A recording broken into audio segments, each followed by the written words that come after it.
Sometimes these 4Ps are about breaking things down. This one, episode 102, has some of that, sure. But it's also about putting things together, both literally and figuratively.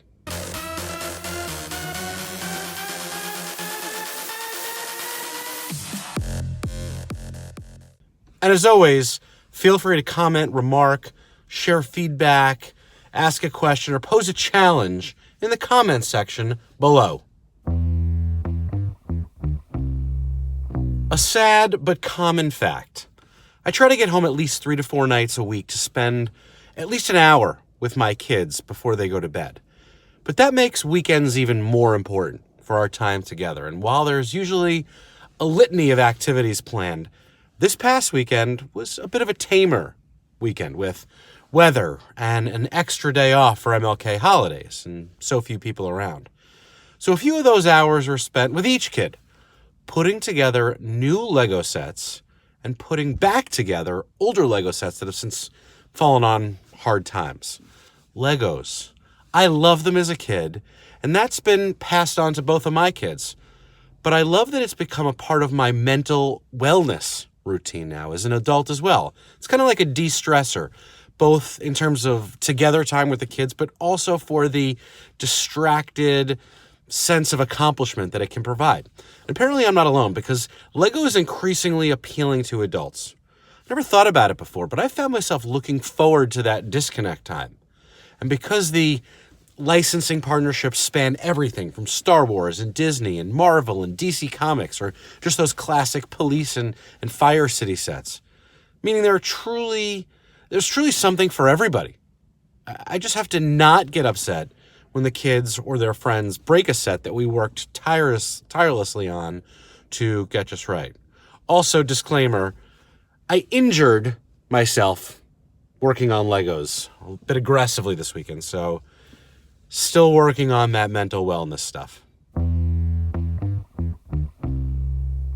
Sitting on the aisle on a cross-country flight back to New York from the West Coast last week, I found myself waging a mid-flight battle with a woman sitting next to me in the middle seat. Now, this was a very late booking on a totally full flight, and I was lucky to get an aisle seat near the back of the plane.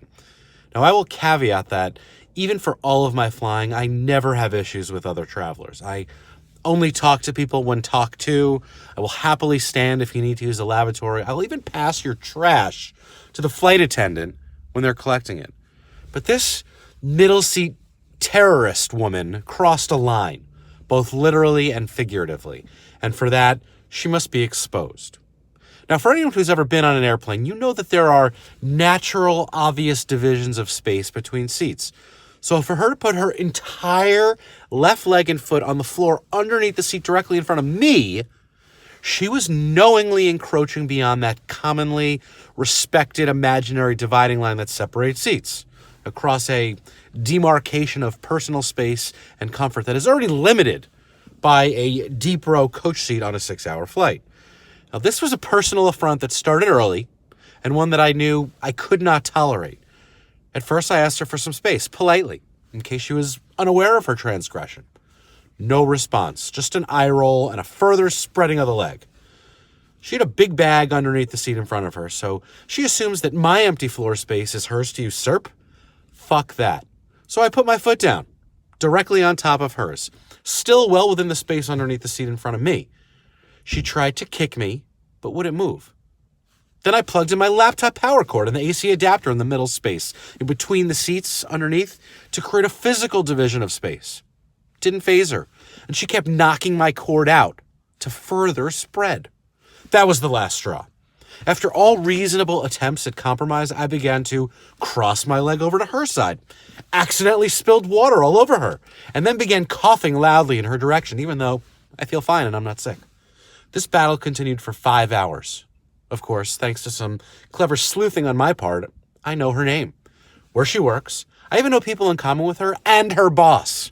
So it's time to out her here as the villain and terrible human being that she is. Her name is...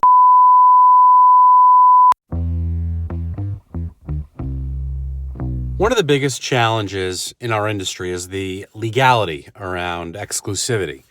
MSAs and contracts often set up very clear, very immutable rules for how companies can engage with respect to multiple companies or brands within a competitive landscape. You can't serve Pepsi in a sports stadium with a Coke contract. You can't use Amex anywhere near an Olympics event because the IOC has a Visa partnership. And similarly, McDonald's global relationship with FIFA means other QSR restaurant chains are basically blocked out from major soccer and football properties. But there are always creative ways in, and not even McDonald's exclusive deal with FIFA could keep Burger King out of EA's FIFA 2020 video game, one of the most popular video games in the world.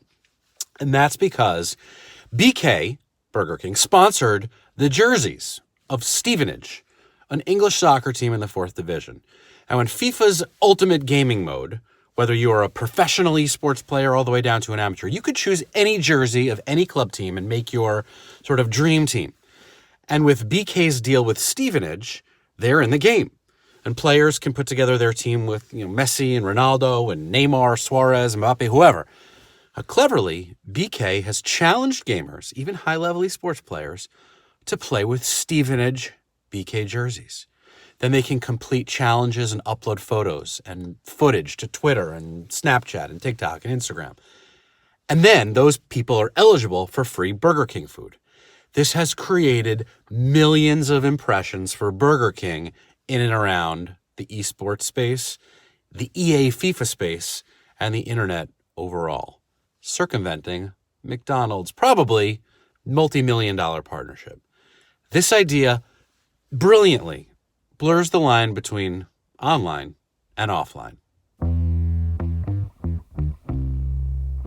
The Iowa caucuses are now 2 weeks away, and things remain as divided as ever within the Democratic primary field. There are realistically only 3 candidates at this point who can win it now: Biden, Sanders, and Elizabeth Warren. And there are some clear divisions personally, but also in some nuances of the policy. Now, in my own policy breakdowns, I've already covered the basics of healthcare and gun safety reform for dummies. Not that most voters are. Well, they are, but this is certainly not from a lack of information and clarity of communication. Anyway, next up, let's do climate change. Okay. This one is among the most baffling of topics for me because it's kind of an obvious thing that everyone should just agree on. There's no downside in pushing forth change because climate change is being exacerbated by human activity. It's plain and simple. Every respected scientist agrees. The only people on Earth fighting against the science are the lobbyists or owners of companies who make the products that are harming the environment. And the politicians they pay, of course. But let me ask you this. Even if you're unsure about the science or maybe ignorant about it, doesn't the risk and threat of damage and long-term potential harm far outweigh any benefit? This is where I'm lost. Why risk it? What's the downside here? Why not do anything and everything possible to protect the planet for future generations, even if you don't understand why? Trump in Davos today called people advocating for climate change some, doom and gloom people. And you know what? It's actually true, because doom and gloom is real. Now, I think for me, it's just really a fear of people being exposed as ignorant on this topic, and that's not a good enough reason. So come on board and let's do everything we can to fight any further destruction to our planet. Water, air, and land. Let's all meet in the middle and figure out how to protect future generations who are going to live on this planet.